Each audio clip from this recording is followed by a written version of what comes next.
Hey guys, my hope and prayer is that this message that you're about to watch is a resource that God uses to just bless you and draw you closer in your walk with Him. I also hope that you will use this resource in conjunction with you belonging to a local church and that you won't let it replace your involvement in that church. Again, I really hope that you enjoy this message, and I hope that God uses it to grow you and strengthen you in your love for Jesus Christ. We're doing this is because we're simply just walking through the life and the ministry of one of the key figures in the Bible, Moses. And what I love about it is because we're seeing all of these parallels between the life and ministry of Moses and the life and ministry of Jesus. And what's so fascinating about that is the fact that, a lot of people will approach the Bible as you got the Old Testament and then you got the New Testament, and they're kind of separate. But what we're seeing is that Jesus shows up all throughout the Bible, not just the New Testament, but in the Old Testament as well. There are so many places where you see Jesus showing up, the gospel message showing up, and this is just one of those times. So we're just walking through this, and we're just showing you how Moses' life and Jesus' life kind of parallel, and how that applies to us today, because a lot of the things we're seeing will apply to us as well. And so before we get started with today's message, just a quick wrap up, just to kind of catch us up for those that haven't been here. I just want to walk us through the last couple of weeks. Week one, we started off, we said that Moses was born into a life of oppression and slavery, just like Jesus. For Moses, it was the Egyptians and Pharaoh. Moses was a Hebrew, and he lived in a time where the Hebrews had been in slavery under the Egyptian rule for like 400 years. At the same time, Jesus was born. You had the Roman Empire over Israel. And so he was born into this period of oppression as well. And what we realize is that we all are subject to being oppressed and subject to being slaves to something in our lives. And that the only way we truly experience freedom in our life is through a relationship with Jesus Christ. That's the only way we can truly be free as people. Week two, we talked about how Moses seemed to have this supernatural protection over his life. It was like God's hand was clearly over his life. And the reason for that is because Pharaoh, at the time of Moses' birth, Pharaoh had basically put out an edict, a command that all Hebrew male children boys were to be killed when they were born. But yet Moses survived that. Moses didn't die. His parents didn't kill him. They actually set it up, and he eventually, not only was he survived, but he was actually raised by none other than Pharaoh's daughter. So he was raised in the Egyptian palace. So it's really cool to see how God just kind of orchestrated that, just like Jesus. Jesus, at the time, you had Herod, who had said, hey, all male boys are going to be killed in Israel. And what happened? God comes to his earthly father, Jesus' earthly father, Joseph, in a dream and says, hey, take your family and go to Egypt and live there until this kind of plays out. So you see God's hand over them protecting Jesus as well in his early life. And then last week, we saw Caleb talk to us about this idea that Moses, keep in mind, Hebrew was raised in the palaces, basically in the courts of Pharaoh, intentionally stepped down from his royal palace and his royal authority and his royal position that he had in order to rescue his people, in order to answer the call that God had placed on his life, just like Jesus. Jesus is our heaven, he was in heaven, he was sitting on his eternal throne, and he stepped into the pages of history. He added humanity to his nature. He took on the form of a servant and lowered himself to that level in order that he might teach us, he might die on the cross for us and be resurrected so that we all could have the opportunity to be rescued from the sin and hell that we are headed towards.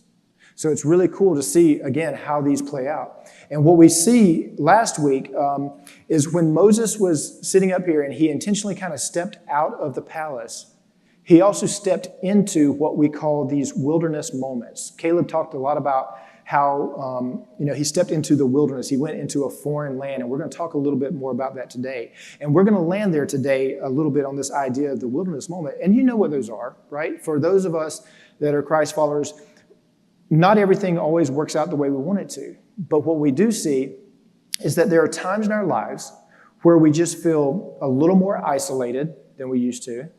Maybe our life's a little bit stagnant. Maybe it feels like we're treading water. We're not really growing. Maybe we don't feel God's presence as strongly in our lives as we have in the past.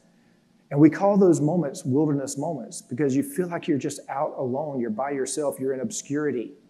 And you're away from everything. And what we see and what Caleb talked to us about last week was that in these moments, when we feel separated from God, when we feel isolated from the world, that God not only hears us, God not only sees us in those moments, but God is with us in those moments as well. We know that God is very, very present. Even if we don't necessarily feel it, God is very much present with us in those wilderness moments that we go through in our lives. And what we're going to look at today is not only is God with us in those moments, not only is God present in our lives in those moments, but he's working on us. He is at work in our lives and on our lives when we're experiencing those wilderness moments from time to time. One of the other things that Caleb talked about was the idea that there's oftentimes a season or a separation of time between God's anointing and God's appointing on our life. And what we mean by that is that God from time to time is going to stir something in your heart. You're going to see something that you can't unsee. You're going to experience something that you can't forget. And God's going to put this burden on your heart to do something.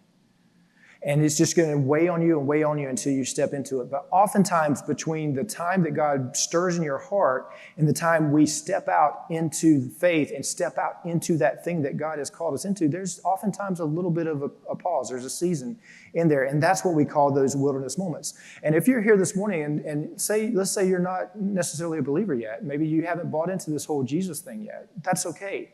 Something you need to know about the God that we worship is that's how he transforms us. That's how he grows us. We worship and praise a God that loves us and cares for us deeply. But that love that he pours out on us is not an affirmational love. It's not a love that says, oh, just go do whatever you want, be whoever you want, and it's okay, I'm going to love you. No, it's a transformational love. It's a love that penetrates our heart and transforms our heart. And once it transforms our heart, then all these other things begin to change in our lives as well. Our attitude changes, the way we approach our relationships with our spouse, relationship with our children, relationship with our coworkers. Everything about our attitude, our character begins to change as well. And that's what we know and how God does that is through what we oftentimes call these wilderness moments, where God is going to be at work stirring in you, trying to move you towards, to prepare you for a calling that he has placed on your life. And what we realize very quickly is that God does some of his best work in the wilderness. Like God's going to work on you when you're having a palace moment, when things are going really well, but God's really going to transform you, and he's really going to mold you and shape you when you're stepping into those wilderness moments. And we're going to look at that this morning. And this is a pattern that we see throughout the entire Bible, right? It's not just in our lives. It's not in the life of Moses, but we see this throughout the Bible. You know, you look at Joseph in the Old Testament, Joseph who lived about 400 years before Moses. He had, God spoke to him in a dream that he was going to be over his people and over his brothers. And essentially his brothers didn't like that, so they threw him into slavery. They sold Joseph's brothers sold him into slavery, and he stayed there for 13 years before God basically brought him out and made him second in command of all of Egypt, only to Pharaoh. So he spent 13 years in the wilderness. And then you got guys like David. David, who is known as one of the greatest kings in all of Israel. When Samuel anointed David to be the next king after Saul, there was 15 years before he stepped into that calling. A 15-year gap between when he was anointed to when he was appointed, when he stepped into that. We see that in Paul, the Apostle Paul, who ironically was one of the biggest persecutors of the church early on. I mean, this was a guy who jailed people for being Christians. This is a guy who tortured and had people killed for their faith in Jesus Christ. He was on his way to Damascus, ironically, to persecute more Christians in Damascus, and he has this encounter with Jesus on the road. And Jesus says, no, you're going to be the one that carries my ministry, my gospel message. You're going to be the one that carries me into the whole world. So not just the Jewish world, but the entire Gentile world, the entire Gentiles. And who are the Gentiles? For the most part, it's you and me. For most of us here today, we're the Gentiles. So Paul, before he steps into that ministry, he takes 3 years and goes out into the desert. And he spends 3 years allowing God to prepare his heart, to prepare him to step into those ministry roles. And he writes, and what we get from Paul is amazing because we end up getting like over half of our New Testament comes from the letters that Paul wrote. And guess what? Jesus is no exception. We see this in the life of Jesus as well. Last week, Caleb talked about how Jesus at his baptism, this is before he started his ministry, he was baptized and then he was anointed by the Holy Spirit for his ministry. And what does he do? He steps into the wilderness for 40 days. And he stays in the wilderness for 40 days before he ever steps out into his 3-year ministry. And so we see this pattern over and over, and we see it also in the life of Moses. This idea that God stirs something in your heart, and then he takes a season to prepare you, and then you step out into the ministry. We see that in the life of Moses as well, and it's on display. So Moses' first 40 years, we talked about how he was living in the Egyptian courts with Pharaoh. He was in the palace, right? So he had what we call the palace life. He had the good life. But then God began to stir something in his heart, and we see that in Exodus 2:11. Exodus 2:11, now Moses is about 40 years old when this is written. It says, one day after Moses had grown up, he went out to where his own people were and watched them at their hard labor. He saw an Egyptian beating a Hebrew, one of his own people. So you notice what he says twice there? He keeps referring to the Hebrew people as his own people. So to keep in mind, now he was a Hebrew, but he was raised an Egyptian. And now God has made this connection. God's drawing him back to his Hebrew family and his Hebrew people. He's making a connection with there. Stephen talks about this in Acts 7:25. He's talking to the Sanhedrin. This is around the time right after Jesus' resurrection, Jesus' ascension. Stephen says this. He says, Moses thought that his own people would realize that God was using him to rescue them. So right there, God had already placed this calling on Moses' life. Moses, you are going to rescue my people. The Hebrews are my people, and you're going to rescue them. You're going to lead them out of Egypt, and you're going to take them to the land that I've promised to them. And that's the calling that he had. That's how he had stirred in his life. And I'm sure when God had placed this calling on Moses' life, he's probably thinking for a second, at least in this moment, he's thinking, now's my time, right? He essentially steps in, and he strikes down the Egyptian that's beating this Hebrew boy or this Hebrew man. And he kills him, and he's like, this is my time. It's time to rally the troops. All right, we're going to grab up our swords and shields, and we're going to march against Pharaoh, and we're going to lead our way out. But it wasn't his time. It wasn't his time. In fact, if you read the rest of this verse of Acts 7:25, it says, Moses thought that his own people would realize that God was using him to rescue them, but they did not. His people rejected him. The Hebrew people rejected Moses.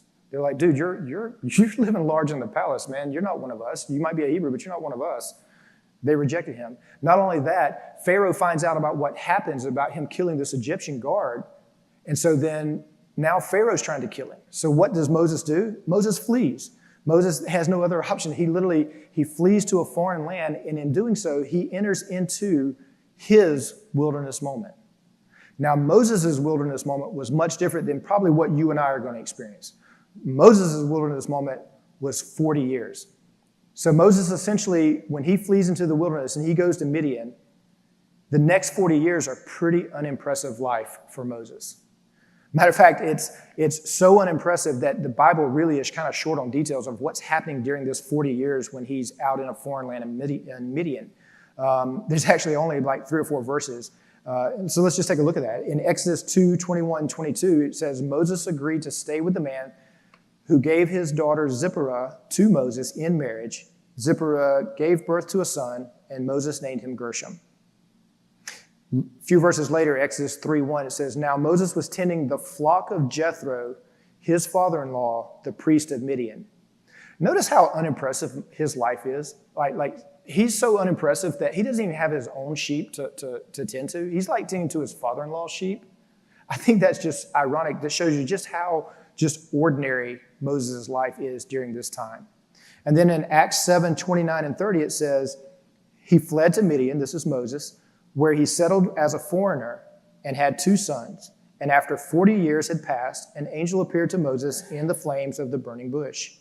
So he spent 40 years there. So essentially what we're saying is during his wilderness time, Moses, he gets married, has a couple of kids, becomes a shepherd, works for his father-in-law for 40 years. That's his life for 40 years. Very unimpressive. Essentially what happens is Moses becomes a nobody from a nothing place in a foreign land. And so Moses enters into this 40 years of obscurity, insignificance, and this big void of nothingness. For those of you that like to watch all the Christmas shows during the holidays, you guys know Rudolph the Red-Nosed Reindeer? Who's seen that? My family loves it. That's one of our favorite shows. We have several traditions, and that's one of the ones we watch. But in there, you've got this story of Rudolph, who's out, and he meets Hermie, the little elf, and they're buddies, right? And they're going to go on these adventures together. And where's one of the places that they land on this adventure? It's the Island of Misfit Toys. The Island of Misfit Toys was a place where if you're a broken toy or you're unwanted, they discard you, this is where you go to live, right? You go off into obscurity.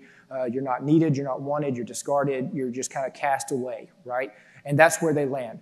So when I'm thinking through the life, like trying to think through the eyes of Moses on this, like he's got to feel like he's in the Island of Misfit Toys. Like Midian is his Island of Misfit Toys because he's just in this obscure place. And there's nothing going on. And guess what? 40 years is a long time. Like, come on, guys. 40 years, that's 14,600 days. That's a long time. Let's put that in perspective for us. If we were to walk back 40 years, that's 1984. 1984, Reagan was president, right? I thought that would get some applause. Reagan was president. But if something really exciting happened in your life, you know what you'd have to do? You'd have to go talk to your friends face to face because you had no social media to put it on. And you know why? Because there was no internet. You didn't have personal laptops. You didn't have cell phones. Life was much different 40 years ago. And so Moses' life, after 40 years in the desert, looks much different than it was before. And I'm sure Moses had all kinds of questions and doubts during this time because, God did put this calling on his life that he was supposed to be the guy that was going to lead the Hebrews out of Egypt.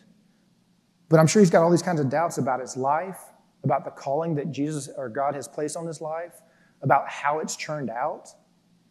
But remember what we said. God does some of his best work in the wilderness. That's where God's going to do his best work on you. It's where God's going to do his best work on me. And that's where we see God doing his best work on Moses. See, God had a purpose for Moses, and he was preparing him for something, and it's something that Moses couldn't see in the moment, in the present. And oftentimes that's us. A lot of times God's at work on us, and he's preparing us for something, but we oftentimes don't see exactly what it is he's preparing us for. And just like Moses, God has a plan for you, and he has a purpose for your life. And not only is he going to put that plan and purpose on your heart, but he's also going to provide a way he's going to prepare you for that as well.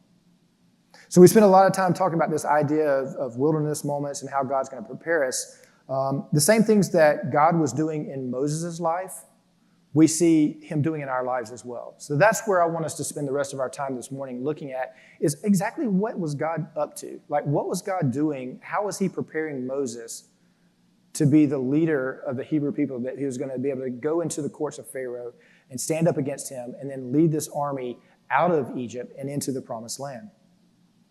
Well, I think there's three ways. And I think there's three ways that God was preparing Moses, and I think these are the exact same three ways that God prepares us today, and we'll see those intersections today. The first one is this. I think God was teaching Moses to rely fully on him. Okay? I think he was teaching Moses to rely not on himself, but to rely fully on God. So my son he's an adult now, he's in the Coast Guard, but when he was younger, he played baseball like a lot of us. And he enjoyed baseball. He really did, but he wasn't like a fanatic about it. He wasn't as passionate as other kids that were in his group were. He was good, like he really was. He was actually really good at baseball, but he definitely wasn't the best. There were other kids that had more talent than he did. But Ben went to a baseball camp. I think this was around his 8th grade year. It was in the summer, and he was at this camp with a bunch of his buddies, and they spend the week, and they've got college coaches that are coming down and teaching this camp and stuff. And at the end of the camp, they're giving out all these awards. And so Ben ends up getting the MVP award. And when I'm hearing about this, I'm like, don't get me wrong. He's good. He is, but he's not that good. I love him. He's not that good. And he likes the game, but he's not like one of these zealous, passionate guys about the game. I'm like, is this a mistake? How did he get the MVP award? But then the coach begins to explain. Coach says, hey, here's why Ben is our MVP. Because he always hustled, he always put forth maximum effort, and most importantly, he was coachable. And what he meant by that was that a lot of these kids that were very good, had been through camps before, thought they knew everything. And they would go into these camps, and the coaches would try to teach them something new, and they would blow them off, and they would do their own thing the way they've always done it. Ben wasn't like that. When the coaches talked to him, he listened. When the coaches gave him instruction, he tried his best to do exactly the way, to execute things the way that he was being taught. Ben bought into the process that the coaches were doing. And because of that, he was coachable. And I think that's the problem with Moses. Moses wasn't coachable. 40-year-old Moses was trying to rely on himself, not God. He was not trusting in the process that God was laying out. He wasn't trusting in the plan or the timing of that plan that God had laid out for him. But if you're Moses, think about it. Why not Moses? If I had a stack of resumes right here of the people that God could choose to lead his people out of Egypt, Moses' name would be at the top of this list. Let's be honest. He's raised in Pharaoh's courts. He's got the best education. He is skilled in combat.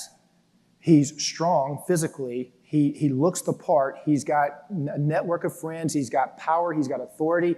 He's got all of these things surrounding him. Why wouldn't God choose this guy? The historian, first century historian Josephus, a Jewish historian, actually wrote this about Moses. He said that Moses was actually in line to be the next Pharaoh of Egypt. And that's crazy to think he's a Hebrew and he's in line to be the next Pharaoh. And the reason for that is because Pharaoh didn't have any male heirs, and Moses had actually led the Egyptian army against the Ethiopians and had secured a victory, so he had built a level of trust with the Pharaoh. So this is a guy that not only had all these great things happening to him, he was in line to be the top guy, right? But God said, I don't want this guy. This is not the version of Moses I want. I don't want 40-year-old Moses. I want a different version of him. So what happens is Moses goes into the desert or goes into the wilderness for 40 years, and he's forgotten about. So 40 years later, now's the time. Now's the time that God comes to him and says, okay, now's the time. I'm ready for you to step into the role that I've assigned to you. I'm ready for you to lead my people out, except now, Moses is just an ordinary shepherd leading a very ordinary life in a very ordinary place in a forgotten land. It's no wonder that Moses actually responds to God's call at this moment, and he says this in Exodus 3:11. He says, who am I that I should go to Pharaoh and bring the children of Israel out of Egypt? See, Moses is an old man. He's weak, doesn't speak well, he has a stutter. He has no power. He has no authority. He definitely has no army to go into this. But see, God wants 80-year-old Moses, not 40-year-old Moses. And that's really cool because what we see is that God wants the Moses who is weak, who stutters, not the 40-year-old Moses who's a stud, who's brash, who's strong. He doesn't want that Moses. And here's why.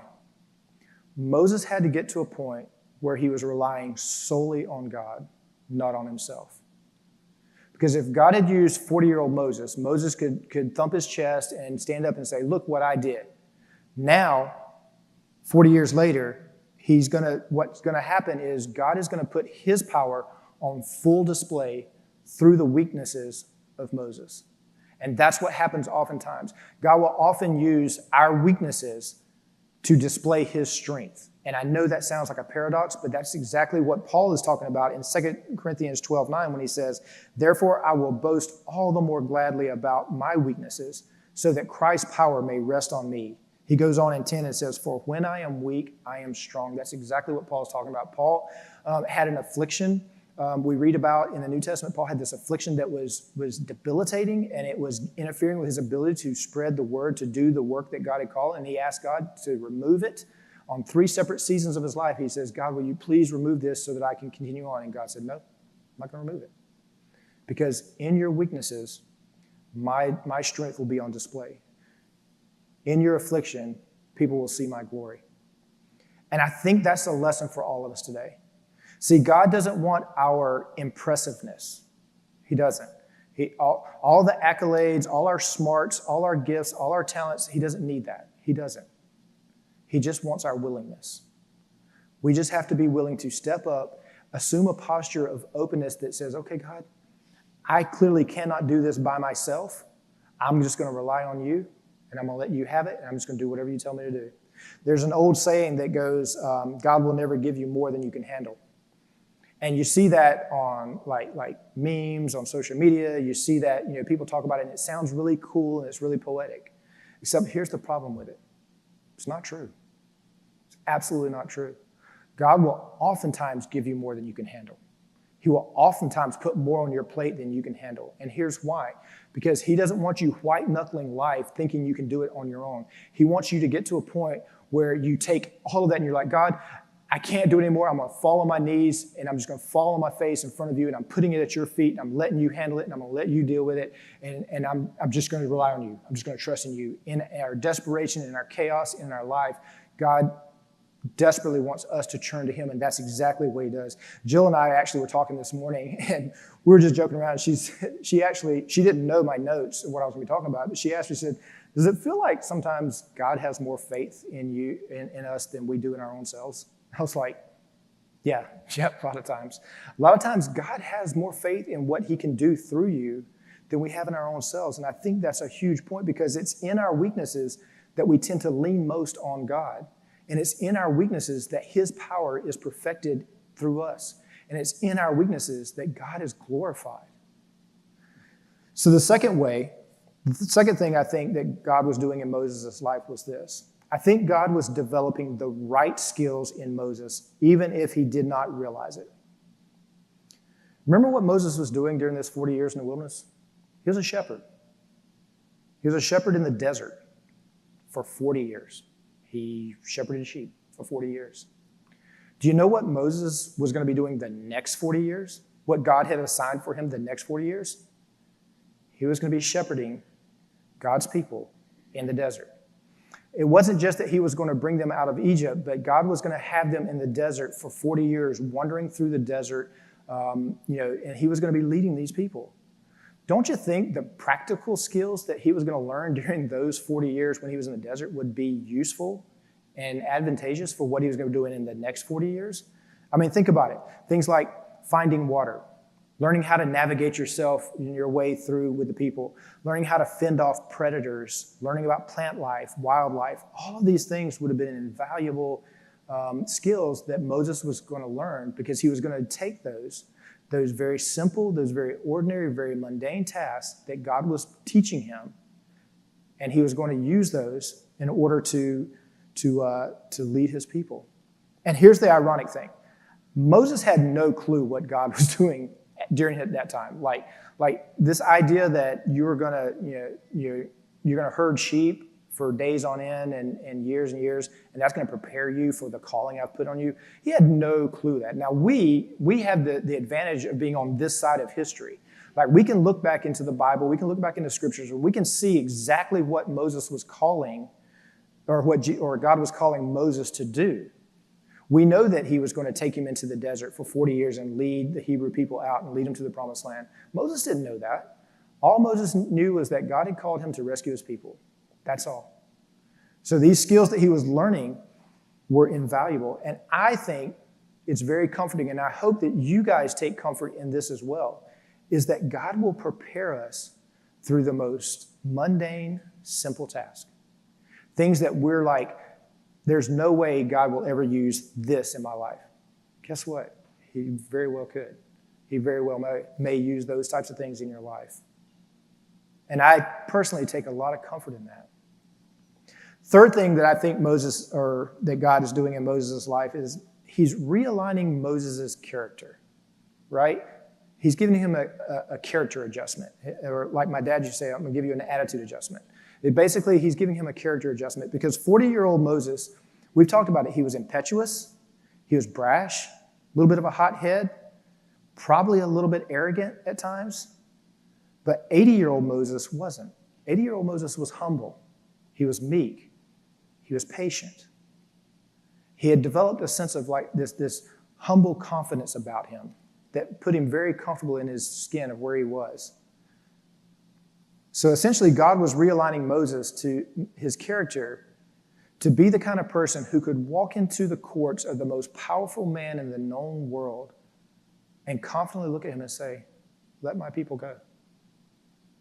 Let my people go. What we're going to see in the coming weeks, we won't get into it today, but in the coming weeks, Moses didn't march into the courts of Pharaoh with an army, wielding swords and things like that and chariots. No. He literally walked into the courts of Pharaoh with a staff and a stutter, and he said, let my people go. And think about this too. Not only was God preparing him to get them out of Egypt, but he's now going to lead these people for 40 years in the desert. Think about this. He's going to learn his patience, and his humility helps him learn to deal with the groaning and the moaning and the whining and the complaining of a newly liberated people. And when we read about those 40 years in the desert where he's leading the people, the Hebrew people whined and complained a lot. And he was constantly dealing with their problems. He's constantly dealing with their bickering and the back and forth and their lack of faith in different times. So God's preparing Moses to deal with those types of things as well. And I think God is doing the same thing in our lives. When God aligns us and puts a calling on our lives and on our heart, I just think that part of that molding and shaping comes with shaping our character, shaping our attitudes, shaping our hearts in ways like that as well. So I want to wrap up really quickly. I just have one question for you guys. And this is the question I want us all to think about as we go forward with this. It says, how am I handling my wilderness moments? How are you handling your wilderness moments? How am I handling my wilderness moments? Am I fully relying on God in the moment? Am I trusting in God that he is going to do great things through me? Am I taking a posture where I say, God, I don't have a clue what you're trying to accomplish here, but I'm just going to trust in you, and I'm going to let you work in me and work through me and use me the way you want me to? I'm not going to white knuckle it and try to do it myself. I'm just going to lean on you, and I'm going to look to you to guide me. I'm going to let you change my heart. I'm going to let you change my attitude, change my just everything about me. You can mold me and shape me the way you want to. Or am I so fixated on getting out of those wilderness moments that I completely lose sight of what God's doing in my life? Am I giving up too quickly? Do I not have the perseverance to just let God continue to shape me and mold me? Am I saying, you know what? I don't like this. This kind of sucks. I'm gonna go back to the palace life because that's where I'm happiest. Or am I going to let God work in me and change me and shape me into what he wants me to be? Nick Saban, for those that follow college football, 17 years, coached University of Alabama, Roll Tide. He basically built a dynasty. And like him or not, whatever you feel about him, the guy was an amazing coach, and he created an amazing team. He also perfected what was called the process. And I love that because early on, before anybody was thinking this way, he was teaching his team the process. And now other coaches have kind of tried to adopt the same version of that into their programs. But essentially the process was this. Nick would look at his new players and say, look, quit looking at the scoreboard. Don't look at the outcomes. Don't look at down the road. Quit looking at the distractions. If you're on offense, quit looking at what defense is doing. If you're on defense, quit looking at what offense is doing. I want you to cut all the distractions out. Every single play, you have something you're supposed to do. You have an assignment that you're supposed to do for every single play. And all I want you to do is focus on doing that assignment for that play to the best of your abilities. And all the coaches and I will come alongside you, and we'll coach you, and we'll teach you, and we will develop you to be the best and get the best out of you for that assignment, for that play that you can. He said, if you do that, and this person over here is doing their assignment, and this person is doing their assignment, the outcome's going to take care of itself, guys. And I think that's what God's trying to teach us here when we walk through the wilderness moments. He's like, God's saying, I've got a plan for your life. I have put a burden on your heart. I have put a calling in your way that you're going to do something, and you're going to be part of my master plan that I have. But not only that, I'm going to prepare you. I'm going to prepare you to step into that calling at some point. The question is, do you trust the process? Do you trust that God is in control, that our sovereign God and his providence will be in control, and you can trust him throughout the process? He prepares you and develops you to step into that ministry and step into that calling. One of the things I love about the story of Moses, even in the wilderness, he never lost sight of his faith.